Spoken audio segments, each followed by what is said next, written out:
Bonjour à toutes et à tous les amis, c'est Gilles Mansillon. Je reviens communiquer. Je vais essayer de répondre à deux ou trois questions qu'on m'avait posées. Également de comprendre que bon, il y a ce grand ce flash solaire, hein, c'est quelque chose de puissant qui va se préparer dans les mois ou peut-être les années à venir, mais ça va vraiment activer quelque chose de très puissant à l'intérieur de l'ADN qui va vraiment créer une transformation très importante. Ce flash solaire, le logo solaire sont Hélios, Hélios et Vesta. Solaris Solara, ou sinon le dieu Ra aussi était un dieu solaire.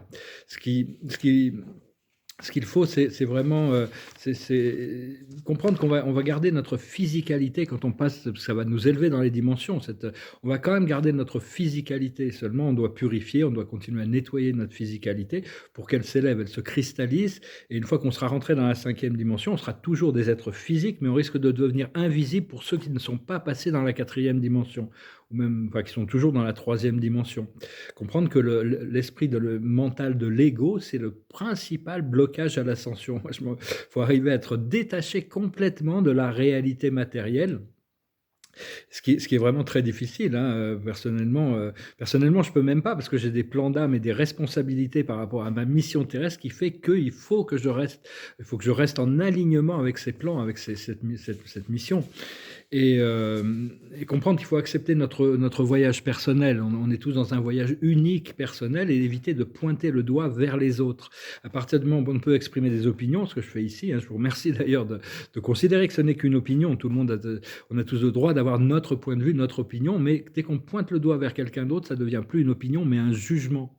Et donc, dès qu'on implique quelqu'un d'autre dans cette opinion.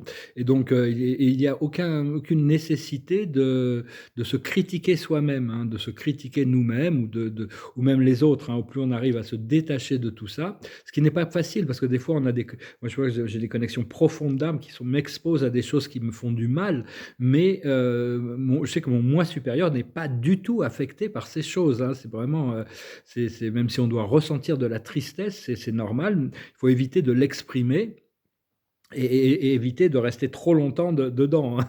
On est en train de dépasser plein de limitations qu'on avait pour arriver justement à ce plan ascensionné. Et éventuellement, on va être libre, libre de tous les jugements. Hein. On va comprendre que tout fait partie de l'éducation et que chaque âme a choisi pour son évolution.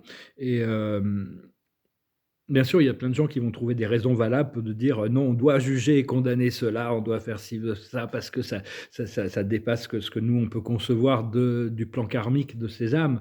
Mais la justice divine ne peut pas être, personne ne peut échapper tôt ou tard aux responsabilités de toutes les causes que l'on a créées. Et donc, on doit faire face à toutes ces causes, toutes ces conséquences, hein, afin d'apprendre, grandir et d'évoluer. Donc, il y a vraiment au solstice là qui arrive, il y a vraiment toutes sortes il y a des familles galactiques qui ont accumulé, ils sont en train d'accumuler des énergies et des énergies et des énergies et des énergies elles vont être libérées au moment du solstice. Hein. Donc, il faut se préparer pour cette réceptivité de nouvelles énergies qui va arriver avec le début de l'été. Et parce qu'on a choisi d'être réveillé pour l'ascension. On peut faire l'ascension endormi, mais ça va être beaucoup plus challenging. Et donc, il faut apprendre à regarder à l'intérieur, connecter à la nature et d'être sensible aux événements cosmiques, aux énergies qui viennent des plans supérieurs. Euh, donc, euh, donc voilà, hein, c'est ce que je voulais essentiellement exprimer. Bon, personnellement, j'avais un petit message à donner, parce que l'esprit me dit d'avoir confiance, mais c'est très délicat, parce que ma guidance me montre, me dit que toutes mes affaires vont se résoudre. C'est le résultat de 20 ans de travail qui va arriver et ça va se résoudre. D'ici l'été, tout sera résolu, mais que je serai libre de profiter de la vie et de démarrer mes projets. Et donc, on m'a annoncé la fin, que c'était la destinée, que la justice sera rétablie, hein, et qu'on va me donner le pouvoir d'agir aussi. Mais dans l'attente de ce point de tournant, j'ai vraiment besoin de survivre quelques jours ou quelques semaines. Là, je vais devoir partir parce que là, il y a des gens qui arrivent ici, donc je n'ai pas d'argent et j'ai pas de domicile. J'ai des tableaux des tableaux sur papier que je pourrais échanger si quelqu'un peut m'héberger pendant quelques jours, voire une semaine ou deux maximum. Et Parce que bon, mais quand je cherche la guidance, on me parle que de mon projet, que de la liberté, que du point de liberté, en me disant que dès que je mets un doute là-dessus, ça ralentit le procédé. Seulement, bon, je sais que le monde spirituel n'est pas toujours dans le timing des choses. Donc, je préfère quand même pas me retrouver dehors, parce que je suis pas, bon, je me retrouve dehors, bon, ben, je vais pas en mourir. Enfin, si on meurt, on meurt, mais je veux dire, a priori, ça n'a pas l'air d'être dans le plan de mon âme. Je suis invité à Miami, j'ai une de mes meilleures amies qui est prêt à me recevoir, mais je n'ai pas de passeport, et puis bon, je n'ai pas encore les moyens d'aller là-bas, donc pour attendre, ça aurait été bien. Donc je cherche juste un hébergement pour une semaine ou deux. Et je vous remercie infiniment pour vos donations, hein, ça m'aide extrêmement encore aujourd'hui, actuellement. Mais mon âme semble croire que je vais pouvoir survivre à ces quelques jours, hein, de toute manière. Et donc on va voir, hein, je verrai bien comment les choses. Ouais, c'est toujours un confort d'entendre et de voir toutes ces choses, de voir que l'esprit me dit ouais, qu'on va m'installer, que je vais être bien confortable, mais tant que la réalité matérielle et tant qu'il y a pas la manifestation n'est pas là, c'est normal d'avoir quand même quelques doutes qui peuvent arriver. Et quand j'écrivais ces notes, j'ai entendu tu vas voir, tu vas voir. Donc parce que je sais qu'il y a ces choses extraordinaires que j'ai cultivées aussi. Hein. C'est pas des choses qui tombent par hasard, mais so, j'ai confiance en mes ressentis, mais des fois, je peux avoir quand même un petit peu peur que les plans prennent plus longtemps que prévu. Et donc, j'essaie de me convaincre que le Créateur, mon Père universel, s'occupera de moi et va pas me laisser retomber dans des sphères sombres comme j'ai pu traverser ces 3 dernières années. Et donc, par contre, bien sûr, la plupart du temps, il faut suivre son expérience. Je sens des expériences libérées dans mon futur et c'est ça qui m'aligne. Et avec ça, je ressens l'amour, la connexion et ça fait avancer le plan vers ce point de liberté. Et tout en reste, ça c'est sur l'accès horizontal, tout en restant bien quand même de temps en temps revenir au centre, connecté sur l'accès horizontal, l'accès vertical où on intègre cette lumière supérieure. Donc voilà, je vous remercie infiniment. Hein. J'envoie un petit peu ce message dans une bouteille. Parce que bon, il faut voir que je parte et je ne sais pas où je vais, je n'ai pas un sou. J'ai un ami à Paris là, qui m'a appelé pour il avait besoin d'une information que j'ai pu lui donner, mais il me disait oui, des squats à Paris, mais c'est pas trop mon monde hein, de rentrer dans un squat et tout ça, je ne sais pas trop.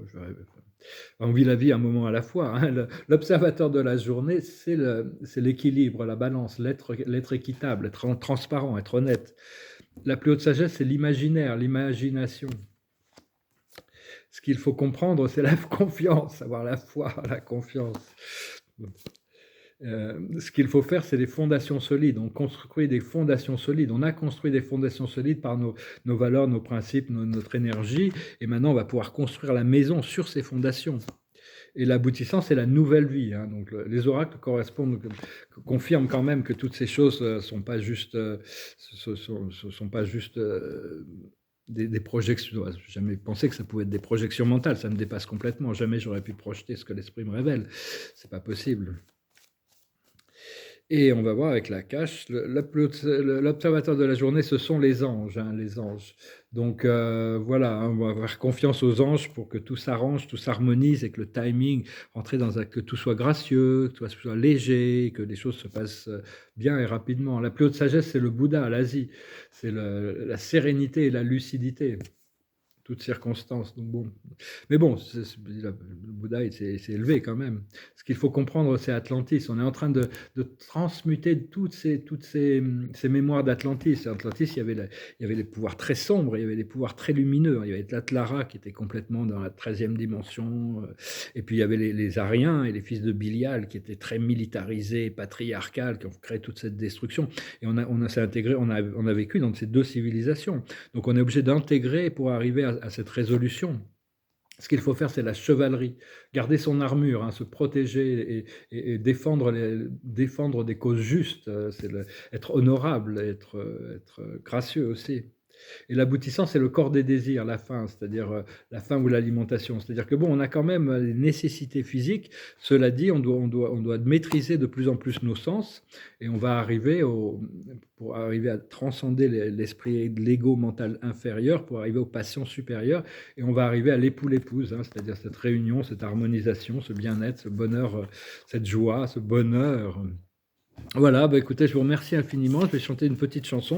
Alors, il y en a 2 là. Je vais chanter celle-là en français, je chanterai l'autre sur le sur la vidéo anglaise et ça s'appelle Love, sur l'amour. It goes like this. Love is real, real is love.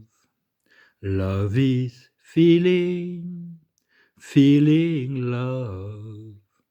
Love is wanting to be loved. Love is touch, touch is love. Love is reaching, reaching love. Love is asking to be loved. Love is you, me, you and me. Love is knowing we can be. Love is free, free is love. Love is living, living love. Love is needing to be loved. L'amour est gratuit, l'amour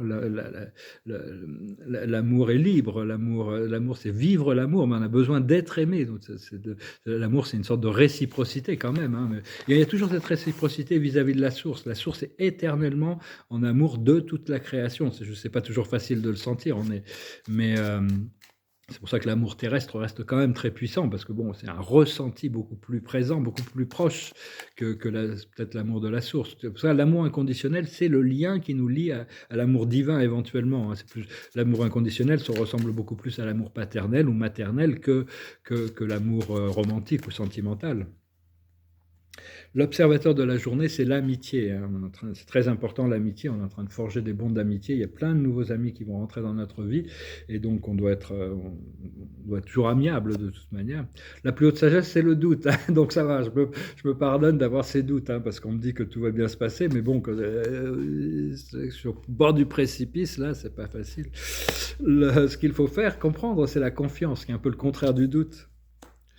Ce qu'il faut faire, c'est l'hésitation. Il faut pouvoir quand même s'accorder un moment d'hésitation, hein, c'est normal. Et l'aboutissant, ça va être l'authenticité. Tout se prépare. Alors par rapport au doute, il y a la destinée qui arrive, hein. On va tirer 3 cartes. La destinée, la patience et la récompense, hein. Donc c'est au niveau de la sagesse. Parce que les résultats qui descendent du ciel par rapport à tout ce que l'on a pu faire demandent le fait qu'on a pu patienter de très longtemps pour l'obtenir. C'est pas quelque chose qui, quand ça vient du ciel, c'est toujours quelque chose de gracieux et qui dépasse nos attentes, mais ça demande énormément de stamina, le fait d'être patient, de passer des obstacles, de confronter tous les doutes de tous les autres. Tout ça, c'est des choses que l'on doit passer, et puis éventuellement Dieu nous libère, hein. Et par rapport à l'hésitation, il y a une purification qui est en train de se faire.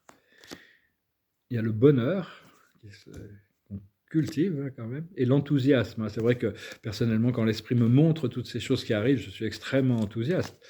J'ai juste mes doutes en attendant de savoir que survivre jusqu'à ce moment où on m'appelle pour me convoquer, pour pouvoir que je puisse... mais je le vois maintenant, je le vois, je l'entends, c'est très très clair, tout est là, hein. C'est juste quelques jours, quelques semaines au plus pour... je me dis vraiment que d'ici le solstice, d'ici l'été, tout sera résolu. Donc merci Dieu. Et je vous remercie infiniment, je vous souhaite une excellente journée. Namasté.